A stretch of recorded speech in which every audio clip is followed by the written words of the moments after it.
sa Pilipinas. NBC Manila Broadcasting Company.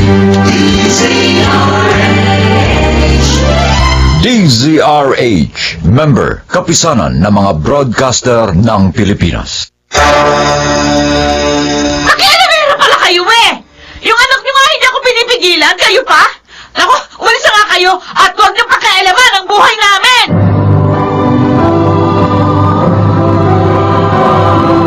Handog ng DZRH ang tunay sa kanyang panahon. Ang kapabayaan ay di dapat masumpungan sa isang magulang, lalo na sa ginang ng tahanan. Pagkat ito'y magbubunga ng pagkawasak ng kanyang sambahayan. Mga kaibigan, narito at ating pakinggan ang naging karanasan ni Diding sa ating dunang sa kanyang panahon.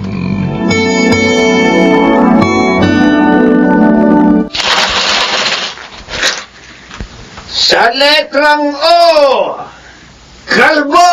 Ay! Bingo! Bingo na naman ako! Ba yan?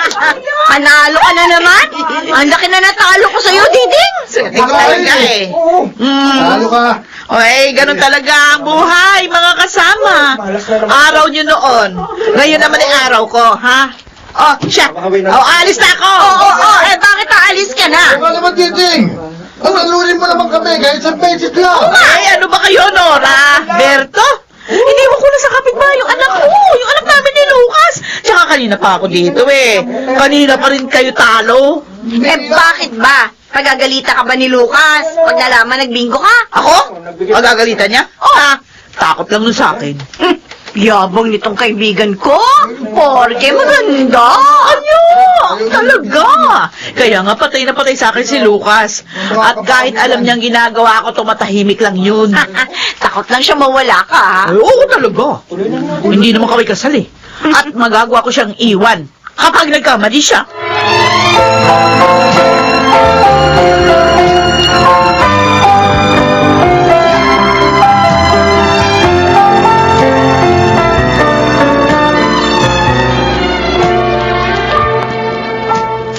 Ayan. Naisalang ko na yung sinaing. Puti na lang wala pa si Lucas. Na-text nga. Para ulam na lang yung bibili niya. Uy! Ikaw na pala. Ano dala mo? Kanin na tulam. Binili ko sa karinderya ni Allen si Ma. Bumili ka ng kanin? Ay, pambihira. Dapat pala hindi na ako nagmadaling magsaing. Nang dumating ako dito, wala ka pa Ha? Kaya bumili na lang ako. Ay, dumating ka na pala kanina. Okay. Bukas ganyan na lang ang gagawin mo, ha? Ha? Bumili ka na lang ng makakain natin bago ka umuwi dito. Para hindi na ako mahirapan magsaing. Ginawa mo na ba sa kapitbahay si JR? Oo, nandun na sa kuna at naglalaro. Ay, pupunasan ko nga pala yun. Ikaw na mag-ayos ng mga binili mo, ha? At tingnan mo na rin yung nakasala ko si Naing para mapunasan ko naman si Junior.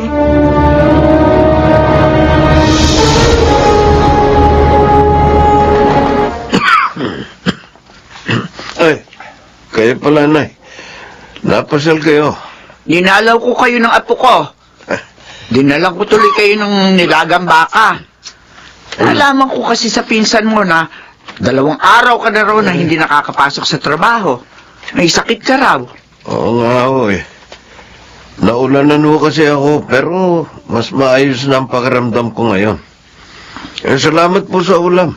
Makakahigop ako ng masarap na sabaw. Kung bakit naman kasi hindi ka man lang maipagluto ng asawa mo? Kahit man lang instant noodles, pagluto ka para may mahigop kang sabaw. Oh, Marami kasi siyang ginagawa, Nay. maraming ginagawa. Eh, ikaw nga to naglilinis at naglalaba sa inyo. Ang sabihin mo wala siyang ginagawa kundi magbingo, magtong eats. Naglilibang lang, Inay. Pwede ba? Huwag mo nang pagtakpan ng babaeng yon. Tulad ngayon, may sakit ka. O, nasaan siya? Ano? Andun sa Naroon! Nakita ko sa bingguhan ni Poleng. Nay naman. Ayoko sana sabihin to sa'yo. Dahil ayoko masaktan ka. Pero anak, hindi nakabuti sa'yo ang pakikipaglibin mo sa kanya. Tingnan mo ang katawan mo, ang payat mo na. Dahil nga pinababayaan niya kayo ng aking apo. Sabihan mo naman siya magbago. Sinasabihan ko. Pero nagagalit siya eh. Jesus, At yun ang ayaw ko. Natatakot akong iwan niya ako.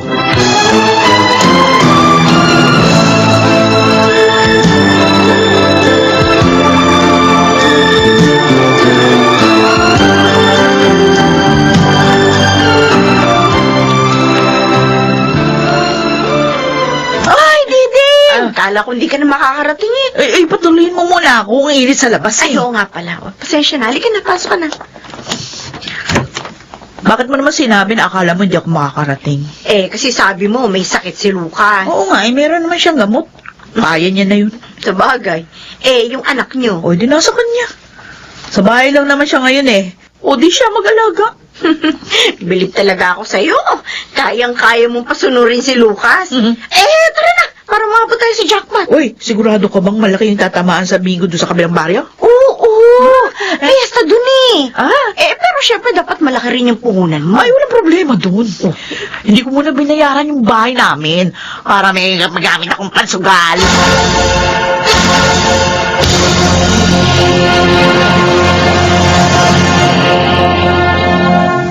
Ano? Oh, Iiwan mo dito ang pamangkin ko? oo, kuya. Sandali lang ako. Magbibingo ka na naman. Naman eh, naglilibang ako eh. Kuya talaga, oo. Diding, kailan ka pa ba magbabago? Dalaga ka pa, ganyan ka na eh. Yan ang natutuhan mo sa pakipagbarkada sa mga babaeng sugarol dito sa baryo natin. Naman, oh. Wala, Sige na, naman. kuya. Alagaan niyo na si Junior kasi wala yung kapitbahay ko na tumitingin sa kanya eh. Sandali lang ako. Pasalamat ka, mabait si Lucas. Kung ako yon, pinamusarga ko na yung uso mo at pinipit ko na rin yung kamay mo. Kuya. Tignan ko lang kung magsugal ka pa. At saka maraming ginagawa asawa ko. Walang mag-aalaga sa anak mo.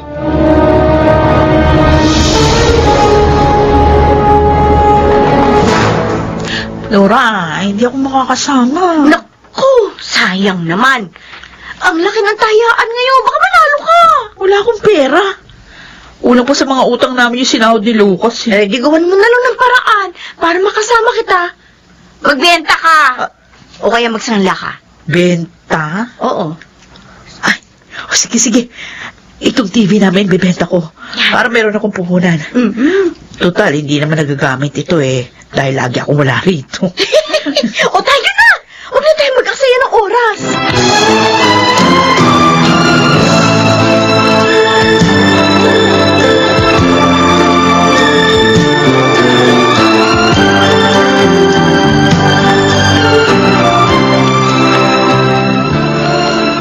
Ay, Nanay Maring, kayo pala. Wala pa ho si Lucas eh. Ako naman ho'y paalis. pwede ba tayo mag-usap sandali? Bakit ho? Ano ba yun? Balita kasi na lagi mong iniiwan sa mga kapitbahay ng apo tuwing magsusugal ka. Sana sa akin mo na lamang iwan si JR para mas maalagaan na maayos ang bata. Alam niyo, Nay, maganda sana yung sinabi niyo. Kaso ang layo niyo dito. 2 sakay pa. Mapapagod pa ako. Pero ang pagsusugal, hindi nakakapagod. Bakit kasi hindi mo na lamang iwan yung bisyo mo? May pamilya ka na. Sila na lang ang asikasuhin mo. Pakailamera pala kayo eh. Yung anak niyo nga, hindi ako pinipigilan. Kayo pa? Nako, umalis na kayo. At huwag niyong pakialaman ang buhay namin!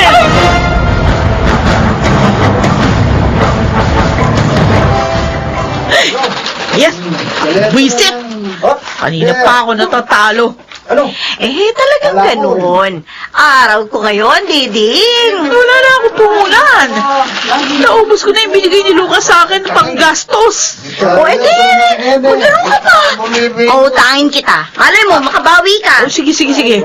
Talagang gusto ko makabawi. Saan mo nga pala iniwan yung anak mo? Eh, sabi mo wala yung kapitbahay nyo na inuupahan mo. Eh, di kinandado ko yung bahay. Ha? Eh, tulog naman yung bata. Sandali, akin na yung pauutang mo para makataya na ulit tayo sa loob. Oo, siya. Sige, sige. Diding! Ah! Diding! Naku, huwag ka na maglaro! Asar ka naman, Dong. Bigla ka na lang dumating tapos pigilan mo pa akong maglaro. Oo nga, Dong. Ang laki ng talo nitong kaibigan ko. Kaya nga eh. Aling Nora, nasusunog ang bahay kasi nila! Ah! Ha? Ay, Diyos ko, anak ko! Hindi na ako natutulog na sa loob ng bahay!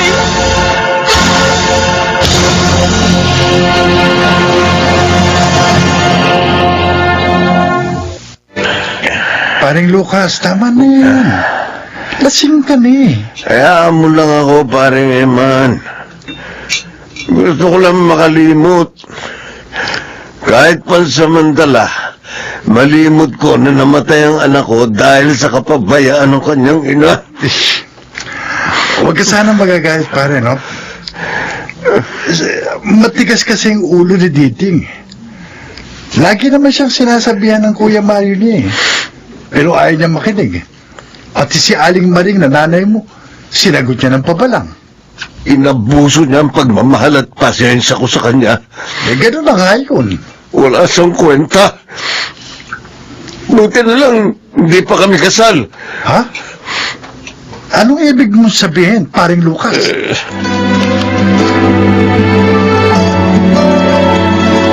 Lucas, bakit nakalabas dito sa sala yung mga maleta mo?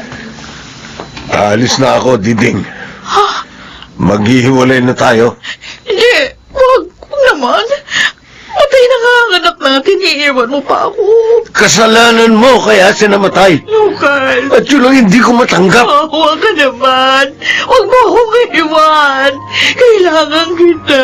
Para ano? Para bumuhay sa'yo? Gumastos sa mga bisyo mo? Hindi na, oy. Tapos na ang kahibangan ko sa'yo. Lucas. Mabuhay ka mag-isa. At magtrabaho ka para sa sarili mo. Lucas!